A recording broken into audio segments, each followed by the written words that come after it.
అందరికీ నమస్కారం. ఈరోజు మనం హైదరాబాద్లోనే ఎంతో శక్తివంతమైన బల్కంపేట్ ఎల్లమ్మ తల్లి కళ్యాణోత్సవాన్ని, అలాగే ఈ ఆలయ విశేషమైన చరిత్రను ఈ వీడియోలో చూడబోతున్నాం.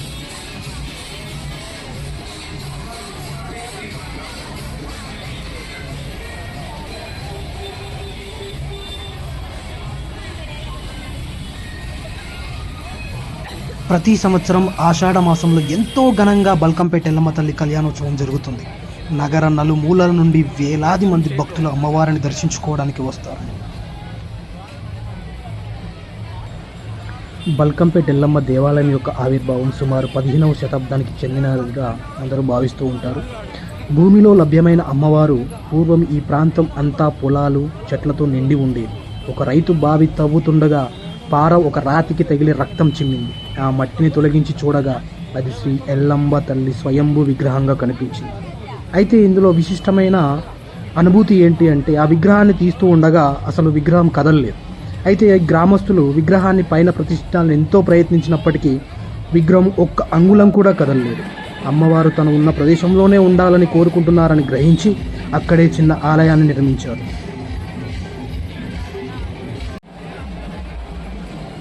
జలదుర్గ 10 అడుగుల లోతులో అమ్మవారి విగ్రహం నేటికి భూమట్టానికి దాదాపు 10 అడుగుల లోతులో ఉంటుంది. అమ్మవారి మూల విరాట్ పాదాల దగ్గర నిరంతరం నీటి ఊట ప్రవహిస్తూనే ఉంటుంది. అందుకే అమ్మవారిని జలదుర్గ అని కూడా పిలుస్తారు.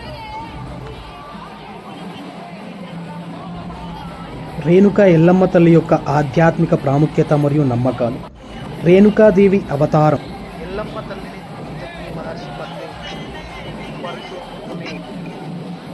రేణుకా అవతారంగా భక్తులు పూజిస్తారు. ఎల్లలకు అమ్మ, సరిహద్దులను కాపాడే తల్లి కాబట్టి ఈమెను ఎల్లమ్మ అని పిలుస్తారు. తీర్థం మహిమ. అమ్మవారి పాదాల దగ్గర నుండి వచ్చే దివ్య తీర్థాన్ని భక్తులకు ఇస్తారు. ఈ తీర్థాన్ని స్వీకరించినా లేదా ఒంటిపై చల్లుకున్న చర్మ వ్యాధులు, ఇతర అనారోగ్య సమస్యలు నయమవుతాయని భక్తుల బలమైన నమ్మకం.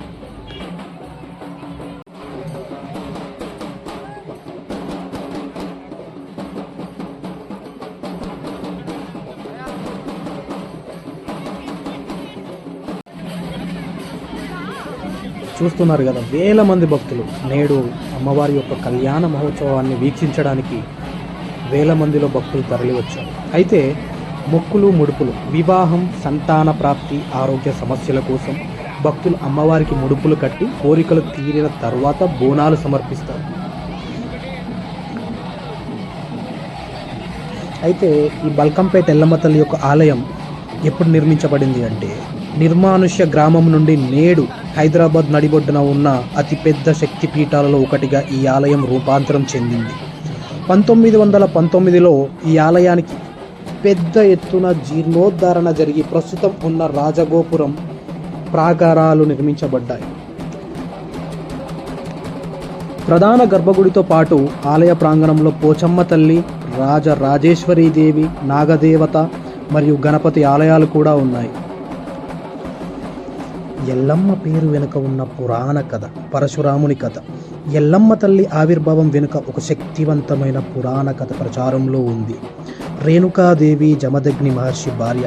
ఒకరోజు చిన్న పొరపాటు చేయడంతో కోపోద్రిక్తుడైన జమదగ్ని తన కుమారుడైన పరశురాముడిని తల్లి శిరఛేదం చేయమని ఆజ్ఞాపిస్తాడు. పరశురాముడి తండ్రి ఆజ్ఞను జవదాటలేక తల్లి వెనుక వెళ్తాడు. రేణుకాదేవి ప్రాణభయంతో ఒక గ్రామంలో ఉన్న ఒక మాతాంగి స్త్రీ వద్ద దాక్కుంటుంది. పరశురాముడు ఆ ఇద్దరి తలలను నరికివేస్తాడు. తరువాత తండ్రి మెచ్చి వరం కోరుకోమనగా పరశురాముడు తన తల్లిని, ఆ స్త్రీని బ్రతికించమని కోరతాడు.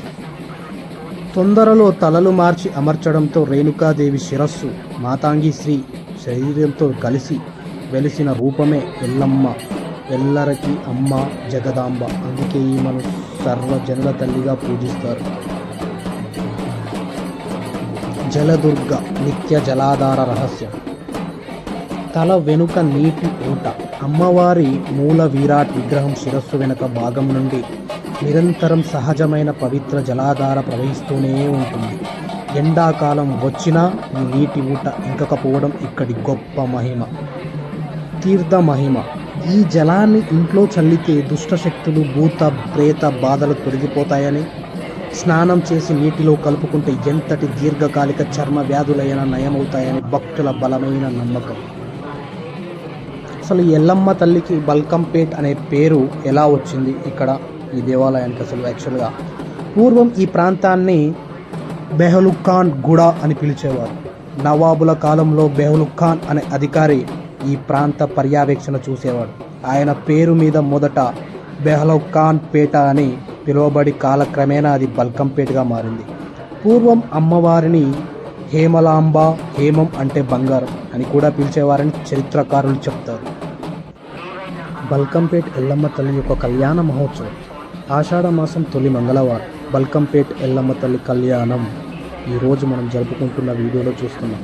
అమ్మవారికి మహాదేవ శివుడితో అర్చకులు వేద మంత్రాల మధ్య కళ్యాణం జరిపిస్తారు.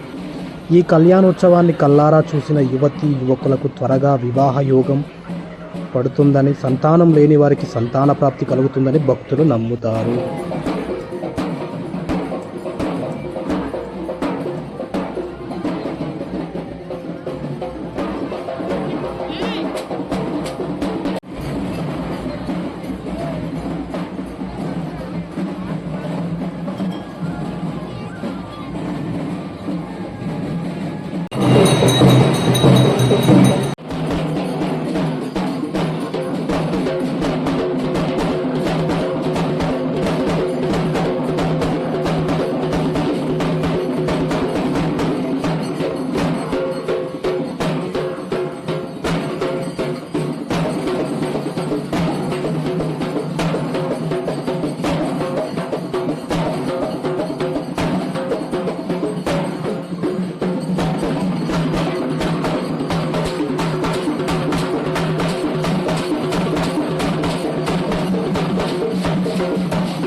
బల్కంపేట్ ఎల్లమ్మ ఆలయంలో కొన్ని ప్రత్యేకతలు కూడా ఉన్నాయి.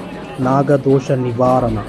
ఆలయంలో హంపి పీఠాధిపతి శ్రీ విరూపాక్షానంద స్వామిచే ప్రతిష్ఠించబడిన నాగదేవత విగ్రహం ఉంది. ఇక్కడ కాలసర్పదోష పూజలు చాలా విశేషంగా జరుగుతాయి. 18 అడుగుల రాజరాజేశ్వరి దేవి ప్రధాన ఆలయ ప్రాంగణంలోనే భారీ రాజరాజేశ్వరి దేవి విగ్రహం కూడా ఉంది.